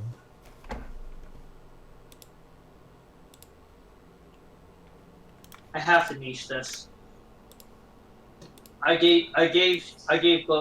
give Yui a playable, and I think I gave Shoko a playable as well. Yeah. Man, that was almost a year ago, so. Yeah, I gotta go with this year. It's really hard to like a card like this. Cause there's like, what was wrong with? What was wrong with the original? Mm. There was nothing broken about the original. Alrighty, next. Wait a minute, Gavin, are you sure about the whole Gavin? Shoko definitely require you to rest the character. She did? She did. Let me take a look. Choose one of your other adolescence characters and rest it. Are you for real? Yeah. Let me grab the card itself. I'm bringing it off of the official website here. Oh And- shit! She did require you to tap something. I'm looking at Yui as well. Yeah, Yui also requires you to rest a standing anniversary character. Ooh! That was like Gavin. There was no way they were. Oh, well then. I'm actually rescinding my rating. I will. Oh man. Oh man. Yeah, Gavin, what the fuck? I was like, there's no way they were free. Okay. I was like, what? How was that shit free? In what universe? Oh. Sorry, dude. My memory's not as great as it used to be. Alright, well, at least we fixed that. That being said, do we have space for me to like even do a little swapping? 1 or 2 copies, maybe. Yeah, I'll say playable minus. I'm sticking with niche. Because you guys don't think Princess Connect needs it. I really don't think Princess Connect needs it, and like it's 4. You only need 4 experience 4. Right, versus Experience 6. Apparently, Bushy wrote that experience 6 is too hard. Yeah. I'm like, what? Are you playing the game? Like, I'm sorry, but I have. At some point, you have to ask: are these people even playing the game anymore? Oof. I'm sorry, but Bushy really needs to start catering to smooth brains, in my opinion. Like, and force people to use their brain. Right. Oh well. Well, you know how Bushra has been. Actually, you know how Bushra has been in the past later part of the 2010s, right?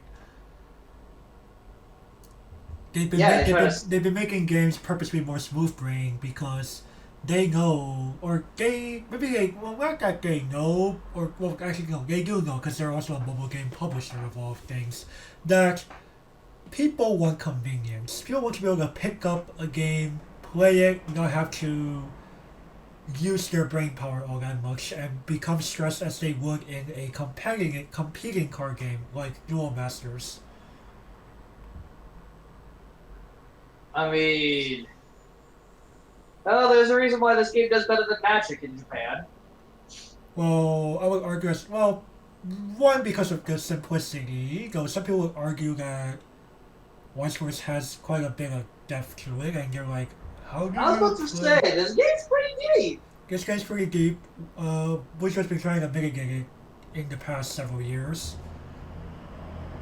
Because, you know, they want to increase quality of life for its customers. Like, decks have become easier to meld and build in general. Decks have become more linear in general. Right, which makes things a bit more boring. Right. Of course, when people want higher quality of life, that is kind of what happens, right? Yeah, that is kind of true. For example, Gavin, let's take like cooking really quick as an example. For the past several thousand years, when we wanted to break a food item into smaller pieces, we use a mortar and pestle. Yep. Nowadays, you could choose to use a food processor. That is true. It will not taste the same because a mortar and pestle actually allows you to pound those essential oils out of your garlic and everything. But for the sake of convenience and the lack of effort, you get to get your machine minced garlic right here.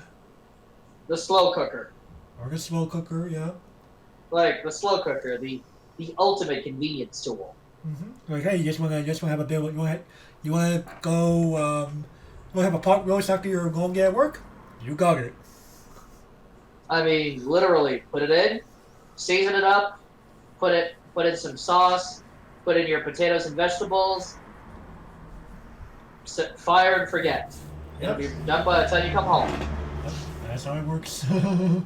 It works. I mean, and trust me, you could put in any garbage piece of meat you want because it'll be tender by the time it comes home. Because dude, it cooked for 12 bloody hours.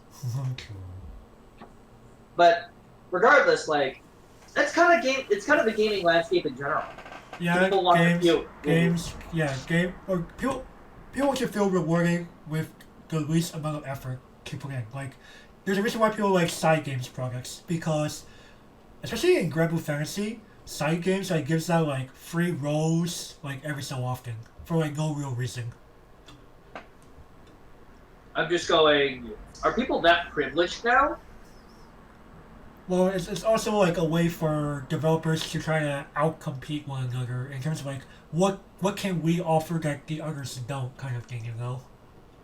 I guess like, but it's like the oversimplification of decks. Like, for example, DeCapo, Circus 20th anniversary. Mm-hmm. I took that deck in for the very first time into a WGP regional, and I qualified using that deck. I'm like, it was like, okay, the cards were easy to understand. It was clear what I had to do. No real, like, no. that shouldn't happen. I'm sorry, but that shouldn't have happened. Like, what? That's ridiculous. Mm-hmm. Nope, barely. I went in cold. Barely any practice. Like, barely any practice. I was reading the cards. I was reading my cards as I was playing them in the tournament. Whereas when you're in a tournament, you should ideally know what your cards already do by just looking at them. Of course, there are no translations. No translations are required, but who looks at those? Yeah, most people in this game that play the Japanese format, most people tell you, yeah, I just associate picture with card ability at this point. Or read the text box. If you're like me or Gavin here, sure. I read the text box in the middle of a tournament. Like, what? That shouldn't happen. Like, that's ridiculous. And it just goes to show that they really try to increase quality of life in this game, for better or worse. Even my opponents were like, "Oh yeah." I associate ability with card image. I'm like, "Oh, okay, well, okay." They're like 90% of people, so okay, I get it. But it kind of just it enrages me a little bit. Of course, I still love the game. I wouldn't be doing this if I didn't like the game, but it makes my blood boil. It makes my blood boil knowing that the game is getting simpler and simpler and simpler. It's like they're trying to bridge the gap between veteran players and new players. Like, they're trying to invalidate. Like, I'm surprised you're not having it, a rage fest about this. The reason why I'm not is because the last thing I want is for this game to just die because of barriers of entry. Okay, fair enough. Like, I like the game to the point where I don't want it to collapse on the. I do not want Weiss Schwarz to become the Japanese population, if that makes any sense. Right. I do not want there to be a declining number of Asian veterans like myself doing our best to support a dying game because fewer and fewer players are coming in. True. Like, one of my key concerns was at the time, even in 2019 was, dude, there are like no new players coming into the game. Mm-hmm. Like, nobody wants, like, no new players want to come because either the properties were not appealing enough, or if they were, they tried and they're like, this game's fucking hard. Or the community's oppressive. Or the community's oppressive. Again, as I've said here multiple times, Gavin's local area is kind of a bit of a exception to the rule than the rule itself. Right. Because we're a bit of an anomaly here. I'm pretty sure Gavin can agree that most other areas are known for fostering communities that actually will do its best to welcome new players and accommodate them to how the game should be played. Northern California, for example. We're definitely open. Or even Southern California. Yeah, like if it weren't for them, I wouldn't be here. Again, Victor kind of poked and prodded me into. He kind of poked and prodded me into submission. I was like, okay, I'll give the game a try and see what it's like. Okay, I like the game.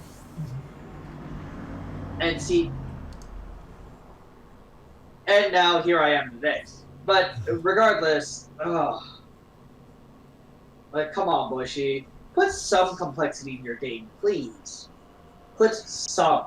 Well, the mechanics of the game haven't changed. You still have to know how to do things like compression and resource management. Some of that cannot be done just because your cards go brrrr. Although I would argue that with how good cards are nowadays, you kind of don't need to learn basic skills anymore. I argue the officer profile is one of the profiles. Chief offenders? Well, no. Well, okay. Original officer was definitely a terrible offender, but I'm talking about even with an offender like that, how a good player uses it is different from how a great player uses it. Oh, that's true. Cue the clip. True. Don't actually cue the clip this time. Don't actually cue the clip this time. But at the same time, that clip is a good example of how to use Osasa properly. Hey, let's dig 16 cards for what? To find what? Well, when I say properly, or when I say like why a good player versus a great player, because some people just automatically go all for, right? When they may not always be the right answer. No, it's good. No, occasionally it's good to stop at like 2 or 3. Or heck, even 1, depending. Depends if you find the card that you need. That, or you're getting closely on what your deck state is, because you're down to those few cards in deck. It's kind of hard to determine your deck state from just 1 card, dude. Though, if you see a climax in your first card, Well, obviously you go deeper at that point, but I'm talking about in a nutshell. One does not simply play Osasa and go all for.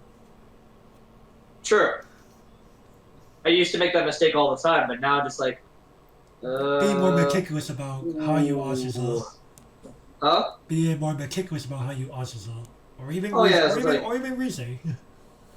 Yeah. And sometimes usually it's correct to go all 3. Usually it's correct. In most scenarios, sure, but... No, it depends on your deck state. It really does depend. Like, that's the correct answer. Yeah, like, for example, like, if you already, hit a brainstorm and you search, that means you know your deck state better. Then when you Osasa, you should know more where to stop. Although, I really hate it when I brainstorm whiff and then also reveal 3 climaxes. It'd be like that. Fucking hate that, man. Oh, god damn it. Because, in general, you should always brainstorm first, because the brainstorm is always the set number, whereas the Osasa is anywhere up to 4. Right. Or 5. Or 5. Hey, man. Let's not talk about those weird Osasas. And brainstorm's not always 4, man. It's not, but the wide majority of brainstorm is Okay, fair enough. I was like, we do not need to bring in Transient Post duo here. I was about to say, Transient Post now anybody? Fucking or hell, even fucking what's that multicolored band called? Pastel Palettes. Yeah. They could brainstorm 5 as well, man. They could. Hell, even Gochi Yusa can. Yeah. Anyway, before we go too deep into that. Holy shit, that was quite the rant. Alright, next. Whose turn was it? Let me just find it. First battle at Targon Village, Mahiru. 1-0-4500. On play, choose one of your other Landsol characters and gets power plus 2k until the end of the turn. And on attack, you have another Landsol character as he's facing a level 2 card strictly. She gets 4,500 power until the end of the turn. This is a weird level 2 killer, man. Yeah, she only swings for 9,000. Oh no, not 9,000. She will 6.5, 11k. This is weaker than your average level 2 killer, which gets to 12.5.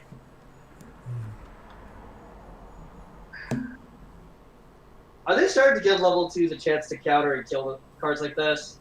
Probably. Why? And what's in the cow suit? She's a rancher. Oh. In order to sometimes in order to lead your cows, you have to become the cow. I see. But still, 11,000, that's it? Ugh. This could barely kill the 11k. The 11k 2/2s. Luckily, those are declining, but. Kaguya just got one, dude. Kaguya just got one. Playing it? Huh? Are people actually playing Standby Kaguya? Yeah, some people are actually playing it. Okay. That's but at the same time, that's like the best part. Like they're playing the Standby Shimakaze combo, just like, what? Why would you play that? We don't care about the Shimakaze, we care about the Standby itself. Right. And when you're standing by it, Standby 2 to 11k. Alright, so Kaguya's playing like Albucha set 1, got it. A shittier version of Albucha set 1, to be honest. Wolf. Well, actually, no, their finisher is actually better. Their finisher is Darth Vader, so. Compared to Nodoka. Yeah, you wanna. Yeah, Darth Vader is definitely better than Nodoka. Yeah. But back to Mahiru. It's unfortunate that it's nerfed. She could kill Marceline. Or anything like it, as we'll see. But Marceline regenerate kills her in response. Right. Or you could even counter for Marceline if you want to. And Choo Toka. They'll counter and kill for her. Yeah. Like a lot of these level 2 killers don't get big enough. Like especially this. Yeah, this is definitely within counter range. And your opponent will definitely counter. It's an effort, but like the this fact like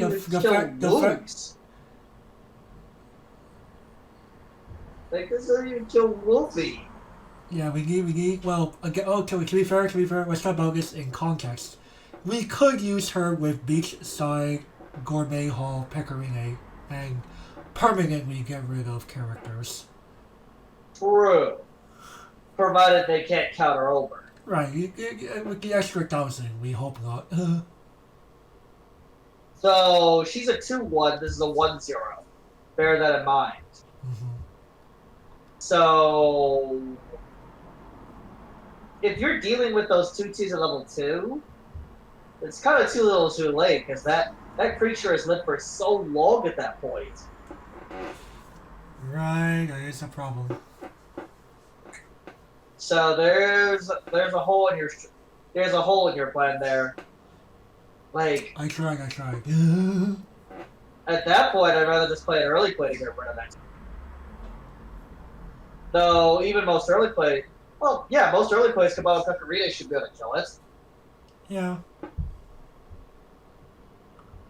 I just don't see any, like, in limited. This is awfully specific. Yeah, I think it has more use in constructed than limited, and that's not saying a lot. I don't see any use for this in constructed, man. Yeah, I think we often move I'm on. gonna you give this the double oof. I'm sorry, but this has no room in any of my decks. Alright, let's move on here. Gluttony tournament. Yeah. 1-1 event. Brainstorm. Choose one of your guys, get the 2,000 power. All players flip over the top. All players know the top 3 cards of their deck. If the sum of the powers of your cards put into the grave this way exceeds the power of your opponent, and you have a Pecorine on the field, you may salvage 1 Landsol. Why? So basically, we just make it as a 1/1 buff, 1/1 2K buff to something possibly salvage after you brainstorm 3. I mean, like, if this was a 1/1 guaranteed salvage, sure.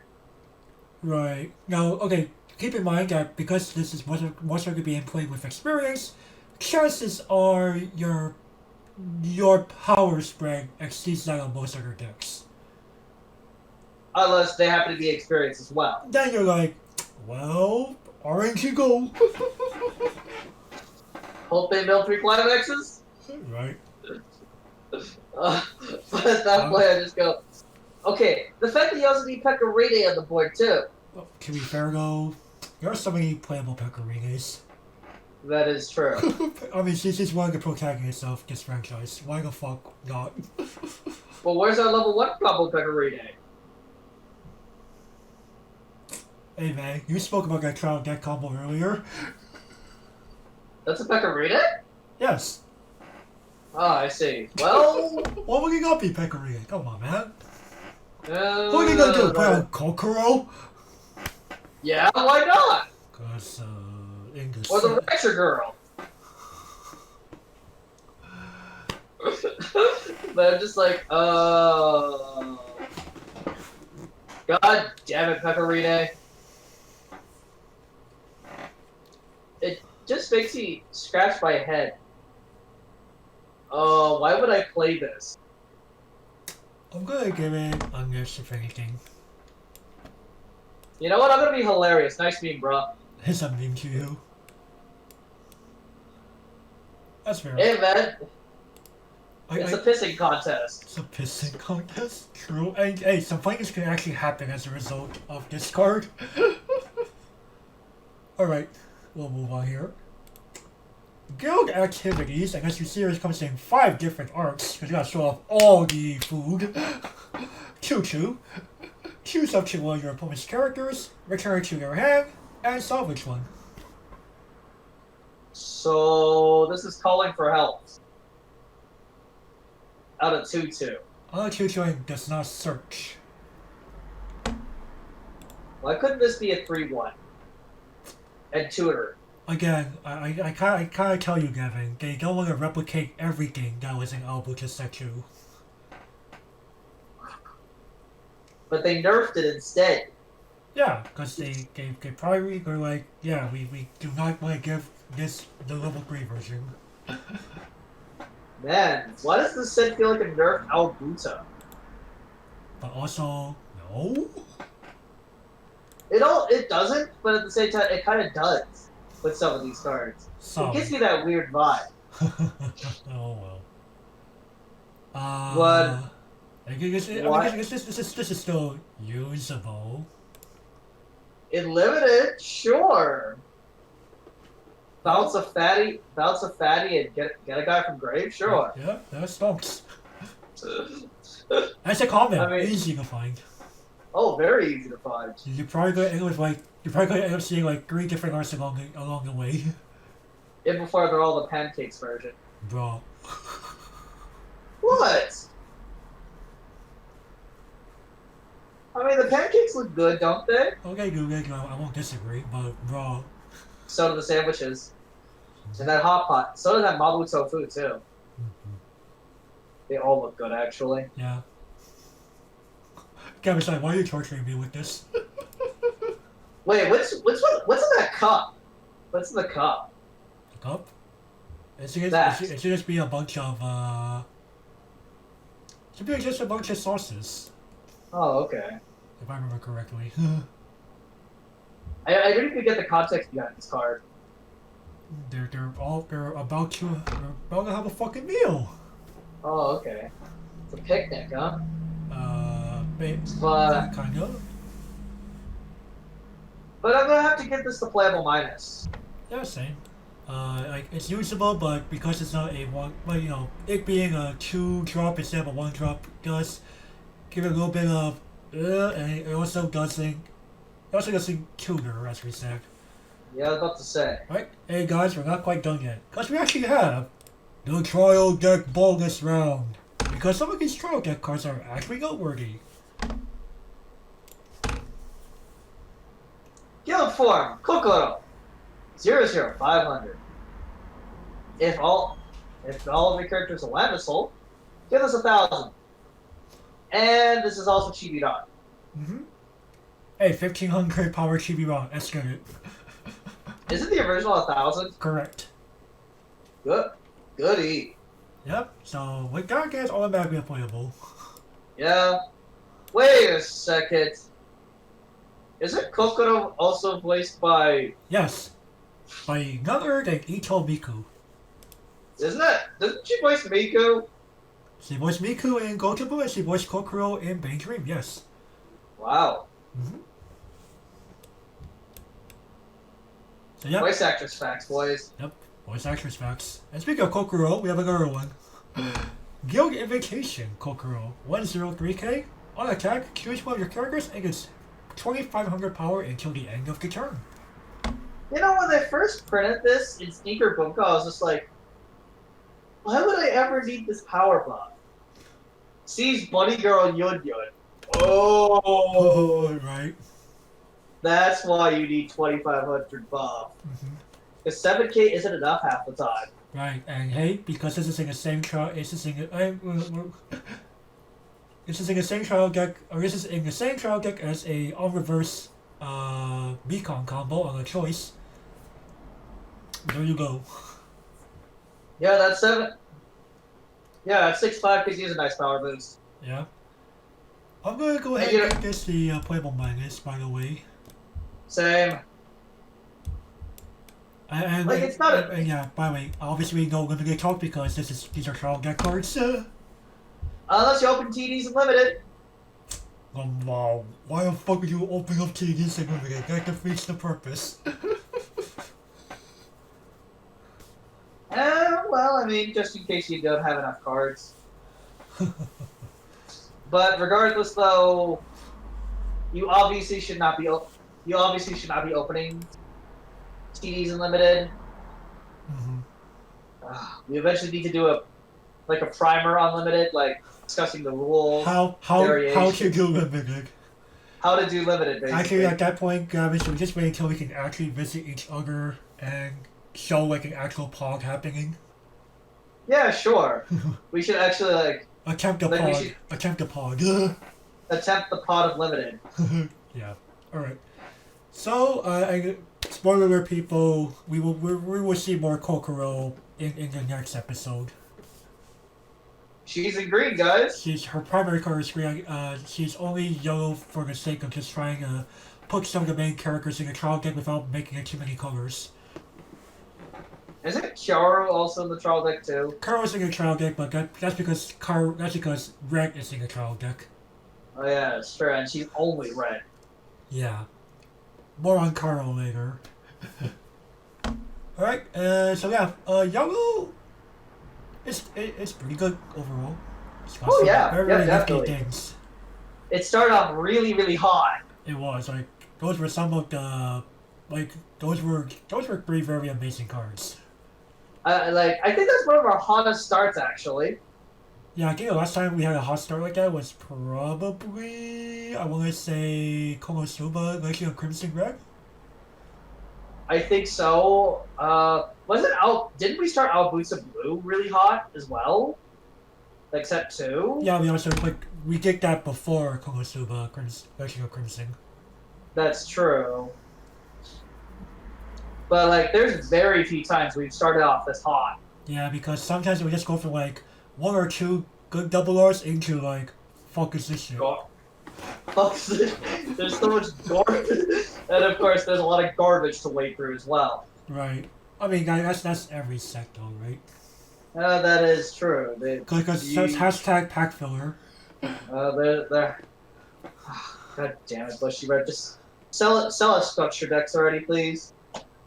Hey, they were. Oh no! You're asking for like the special deck sets that Vanguard has that are kind of like pretty competitive straight out of the box. You just add a few into it and become truly competitive. Yeah, sell us event decks. Sell us event decks already, Bushy. Like yeah. Vanguard's done a very good job in terms of that. Like the most recent Majesty Horn Blaster special deck set was pretty good. Like, you just need to put a few more games. Like boom, at the time tier 1 deck. Or hell, do something like the Monarch structure deck. Combine 3 of them, boom, you have a competitive deck. Hey man, you have to admit, the Monarch's deck was really good. It was. For the wrong reasons, as some people will argue. I mean, people told me, literally, dude, $30, you can be competitive. What? Tier 1? Yes, Tier 1. It was actually true because Domain OP. Yeah, Domain was pretty overpowered. But anyway, like there's a reason why Gavin we call things that prevent people from using the extra deck domain locks in Yu-Gi-Oh! Every day. Luckily, Konami's gotten better about eliminating them. They recently got rid of one in the most recent restriction list. But regardless, Trial Deck Pluses, I'm sorry, Bushy, but they're just not there. Like, again, they're good starter products just to like show someone the ropes of like how a deck could kind of look in its most basic form and learn some basic utility mechanics and stuff like that. But yeah, I don't know. Like, do we need like a modern Shiyoko style set where it's like becomes like a new, like, do we need like a 2021 version of Shiyoko where we're like, this is the guideline by which competitive decks should live by. Like, if it cannot beat this deck, it cannot truly be called competitive. Yes, I think we do, actually. Like, you remember Shiyoko, right? Because at the time when it came out, like, it was pretty strong. Like, it wasn't tier 1, but it was like a very solid tier 2 contender. And a lot of people would argue that was like the metric of what a competitive deck should be at its minimum. Like, for example, if I had to drum up, like, the top tier B deck right now, if you cannot beat... Let's see here. If you can't beat... I'm trying to think of like the top tier B... trying to think of like the top B deck at the moment. I know Sakura's close, but it's like in 5th place or something if I remember correctly. Yeah, I was about to say, Card Captors is not it. Was it Fake Grand Order? Yeah, if you can't beat Fate Grand Order, you must be this tall to ride, basically. You must be this tall to ride. I mean, like... If I'm using roller coaster, we're using amusement park analogies now.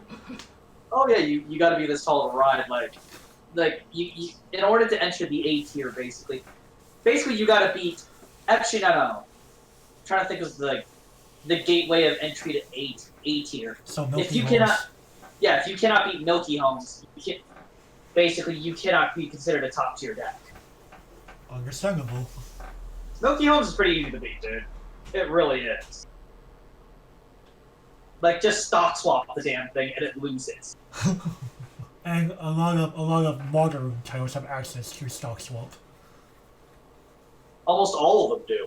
In some fashion. Like, you may have, like, they may be on an event, they may be on level 3, they may be on a level 0 where I paid 3 fucking stock to do it. Looking at you, Millum. Mob Psycho 100. Monster 100, there you go. Whoa! Again, yeah, he can also, like, they have access to a stock swap. Or hell, Adventure Time!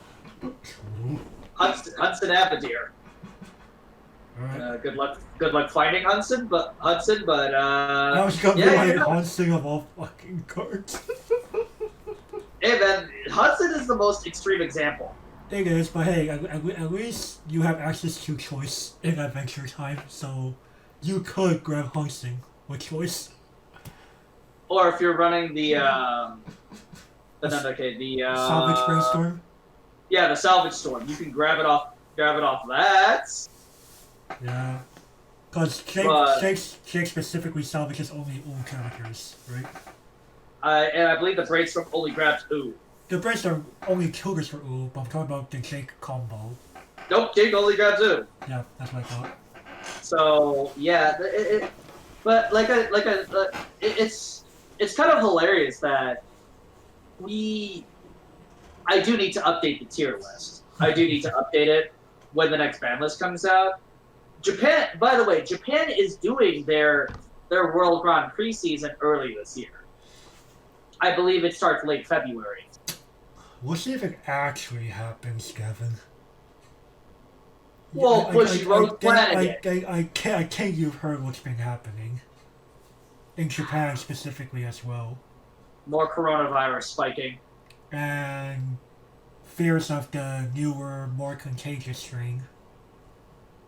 Like, I've heard most of Japan has gone back to, like, you know, locking down their businesses and telling people to enforcing curfews and stuff like that again.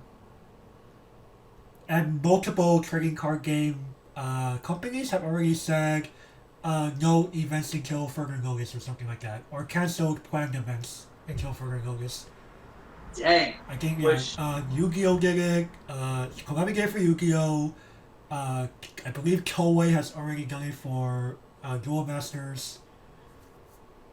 Oh, dang. Yeah, like and I think Wizards of the Coast Japan did it for Magic. So what about Bushiroad? They haven't said anything yet. They'll probably say something on the 18th. Right. Because you know Bushiroad, maybe even before that. If their push comes to shove, it will probably have to be before that. They're really, really slow. Well, it's not really because of... Well, to be fair, I think Wizards were one of the first companies to, like, design the idea of using a plastic screen in between, like, in the middle of a cable to, you know, protect, you know, put a bunch of plastic screens up on play cables to minimize spread. Bushy. Just invent a fucking Magic the Gathering arena for Weiss already. Again, I already told you, Bushiroad doesn't develop software, they contract software developers. Whatever, just contract a company to make a digital game. I think Dave, okay, really quick on the history here with Gavin. They attempted this with something called 5Cross. It was a hybrid card game that you scan these cards to open up in 5Cross product, scan them in an app and play them physically or on the app. Obviously, that died. And they attempted Card Fight Online, but that died because, surprise, surprise, the developer they contracted for that project was fucking the Lightworks. Your FGO developer. Oh. Oof. Oof is right. Bushiroad didn't have the money to pay the Lightworks to continue the project. Still. So we're trying to focus more on Game Studios Vanguard Zero. Which they did it with Vanguard. Which, well, again, Gavin, have you seen like that weird alignment? Have you seen that weird alignment meme going around? No. Okay, so the alignment meme is like, insert thing here is this one thing based on your alignment. Oh. So like a Hearthstone purist, if you were to use that kind of alignment, would say Vanguard Zero is not Vanguard. Only regular Vanguard is Vanguard. Oh, okay, I've seen that. Yeah, so I'm actually, after this scam, I might actually want to make a meme for Vanguard because I'm trying to get are there like 9 different ways to play Vanguard, and there was actually this one crazy app called Cray Wars, where Oh, you got here for like the different units represented on the cards, and you form teams and duke it out with opponents basically. oh, god damn it, no. Cray Wars is Vanguard. But anyway, so Before we go too far. in terms of Weiss events, I'm just like, well, if Japan is canceling their Weiss events, well, say goodbye to any form of say goodbye to form of any Weiss events here in the U.S. Minus remote events like we had recently. Please, no more remote events. I'm tired of remote events. I really am. But anyway, I guess with that, everyone, Well, yep. you guys should subscribe, ring the notification bell. Go like the video, share, because these all help the YouTube algorithm. And with that, we'll see you guys next time for Green. Bye bye.